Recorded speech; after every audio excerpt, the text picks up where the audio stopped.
On Monday, do you guys hear what Taylor Lorenz did? No. She's back. She's back doing stupid crap.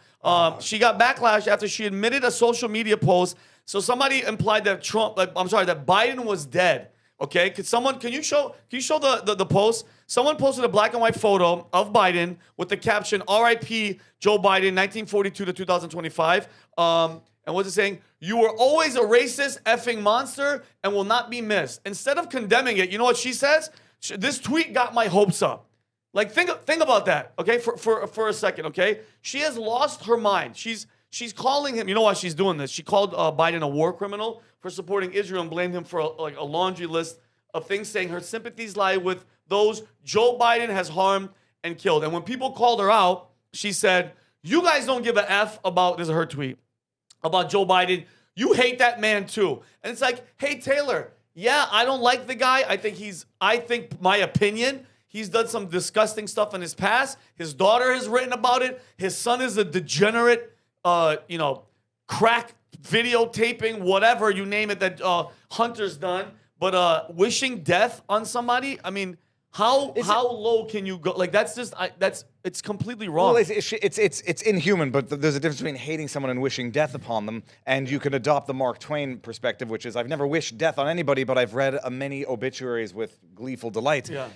She said something about the guy there, Luigi. Didn't she say that? Yeah, dude, this is perfect. In December, this isn't the first time she defended the great joy she felt. Exactly. The crazies that celebrated the assassination, the actual assassination of United Healthcare CEO Brian Thompson. And you know what she said? If you've lost someone of denied insurance claims, it's natural to wish death on those running the company, okay? And then she doubled down on Piers, where she said she felt joy of the killing. And guys, let's just be honest. Okay, Brian Thompson, all these people, Joe Biden, whatever that they are, wishing death and then celebrating and saying that you're happy says something about you and who you are as a person and where you are spiritually, emotionally, religiously. Like, I get it. Okay, the Thompson guy was whatever.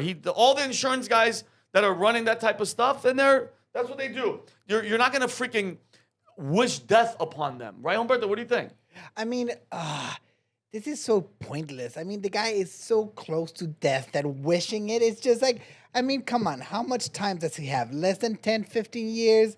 Like, this is so... I would think 10, 15 months. I mean, that's very generous. If you read the reports that are coming out about that book, Fight Inside the Wildest Race for the White House, they talk about how Biden staffers back in 2023 were preparing for his death. So these are inner people within the White House, inside Biden's administration, that were planning for his own death 2 years ago. So to give him 10 to 15 years, I wasn't trying to be glib either, but like mental deterioration, especially if it's like Parkinson's disease or dementia, senility, it happens quick towards the end. Like it's slow, and then it's... Well, it happened to my Nana. It's sad to watch, but I watched her pass away because of the effects of Alzheimer's, and it's quick. Yeah. She started misremembering my brothers and I are all pretty close in age. She started misremembering brothers' names, and that was a sign. And then we continued to see that she was slowly losing cognitive function. And then from there, it was like, you ever go skiing and you go down like a black diamond? Yeah. It's just straight down. Yeah, that's what it was happened. like. As soon as we put her in a home and she was trying to get care, it went straight down. Her health went down, and then she passed away months later. So once that cognitive starts to go, the rest of the body goes with it. All right, maybe I'm being too generous. Maybe 2-3 years. But what's the point of all this? Like, what's the point? The point, you know, the point is, it's not gonna serve any justice. Yeah, you know? what's it's the just point? ugly. That's why she's not with she's not with WAPO anymore, because this type of stupidity, and bro, just her face, they just have this evil, like, I don't know what the hell it is with these people, bro. It's like, be a decent person. It's SSRIs. Exactly. They got that crazy ass look in their eyes, and it's like, it's not about right or left.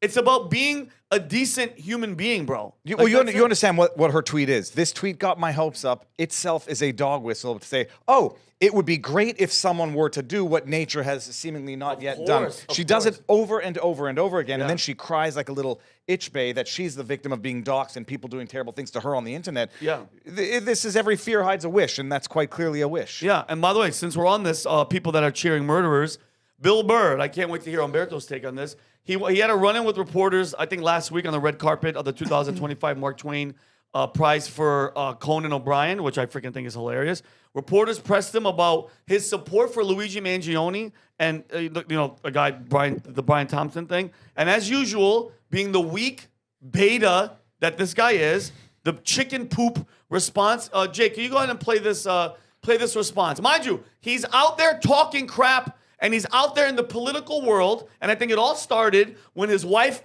got caught flipping the bird behind Trump like she was so cool. Ever since then, it's been the decline of Bill Burr. Play this clip if you can. Thank you. Tell us about your reaction to Luigi Mangione. I was reading up, that perhaps you've been supportive of what he did. What is your take on that? If you were reading up, I don't think you read up on it. Because I said what I felt about it, and I said what a lot of people said. Some people took it that way. So could you clarify what you think? No, I'm not going to just have some controversial moments so you can get clicks. I'm not doing that. I'm here for Conan. I'm not doing all of this. What are you going to bring up next? The Middle East? I went to summer school 3 out of 4 years in high school. I'm not qualified to talk about this. I was just global warming. I'm dumb. You said about Elon that he was ruining Earth, I saw on The View. You're critical of him. Comments. What do you think of all the boycotts, like even the violence I don't watch that's the going on news. in Tesla? I don't watch the news. I have no idea what's going on. I watch Instagram.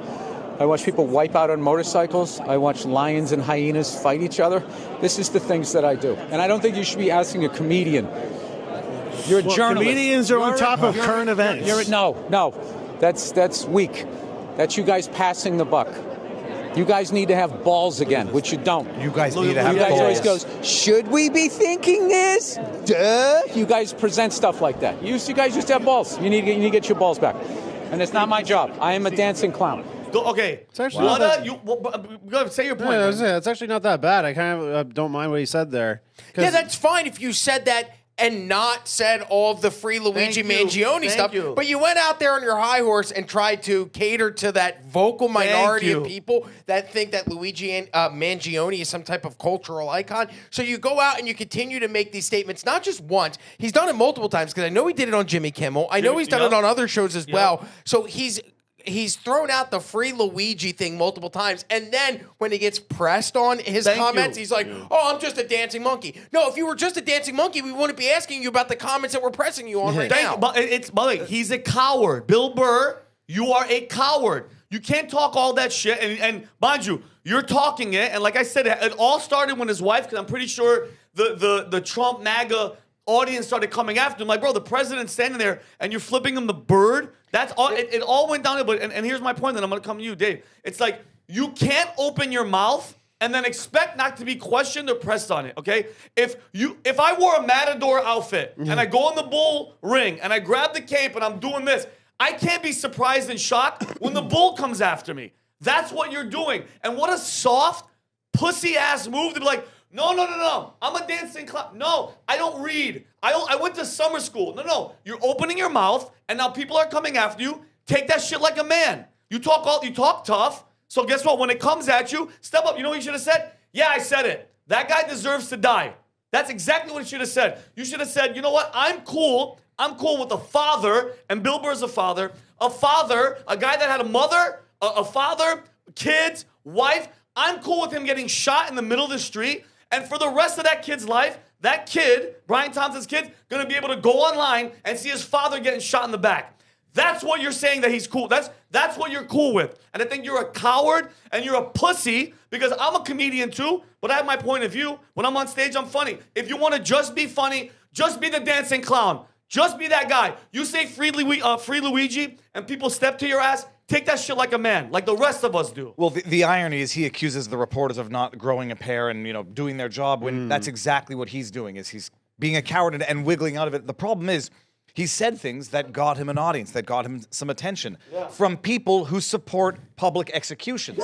And you can't then come out and say afterwards, yeah, I was wrong about that, because you've got an audience now that says, no, you supported public executions, and we're the type of people who support that. And if you come back on that, what you said before, well, lo and behold, we're not exactly the nicest people on earth, and we might show you some of the same attention that we supported Luigi showing the CEO. So it's audience capture, and now he's fearful of his audience to piss off his audience. And what's crazy is you got to understand, Bill Burr in the early 2000s, he used to go on, he and Patrice O'Neill used to be on the Opie and Anthony show. Amazing. Which, growing up, Opie and Anthony were the most vicious, like just destructive radio show. They would tear people apart. They made their living off of making people uncomfortable. It was awesome radio to listen to. But they were part of that show. They built that show. Bill Burr and Patrice O'Neill were part of the reason why that show became so successful. This guy was a vicious comedian, no holds barred, we'll call it like it is. And he has gone from the one end where he was not scared to say anything, call anybody out, to then placating to the woke mob. And for what? For what? Nothing. You're already rich. You've already made your specials. You've already made your millions. You're a helicopter pilot. Yeah. You work with All Things Comedy. I believe he has a vested interest in that. So you've done it. You've achieved what many comedians start out wanting to hope to reach that level. You've done it. Why are you then ruining all of it by having these terrible opinions and ideas? It boggles my mind. What does Rogan think of this guy? Is Rogan friends with him? Rogan thinks dude, Rogan respects him. He's funny, bro. The 2 specials that he shot, you people are all the same. And bro, old school Bill Burr, it doesn't get better than that, bro. Him and Louis C.K. You just nailed it, Rob. You were here, bro. Now you're gonna talk crap and you're not gonna back it up. That's where I'm going with this. What?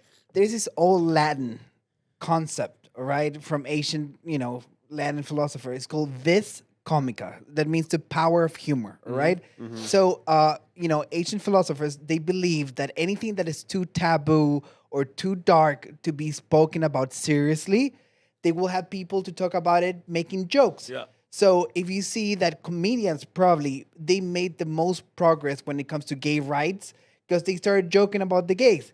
And then it became, people started joking about it. So all these concepts, they're brought by comedians. I think comedians have such an important role in society.